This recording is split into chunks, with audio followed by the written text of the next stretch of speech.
హనుమత్ జయంతి సందర్భంగా కాకినాడ జిల్లా అన్నవరం వెలమపేటలో వేడుకలను అత్యంత వైభవంగా నిర్వహించారు.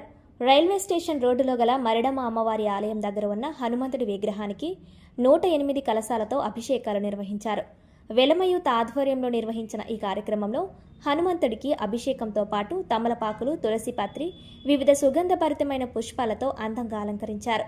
మహిళలు పెద్ద ఎత్తున తరలివచ్చి హనుమంతుడికి ఎర్ర సింధూరం సమర్పించి టెంకాయలను కొట్టి వివిధ రకాల ఫలాలను నివేదించారు. వెలమయూత్ ఆధ్వర్యంలో భక్తులకు మంచినీరు, మజ్జిగ ప్యాకెట్లు, స్వీట్లు పంపిణీ చేశారు.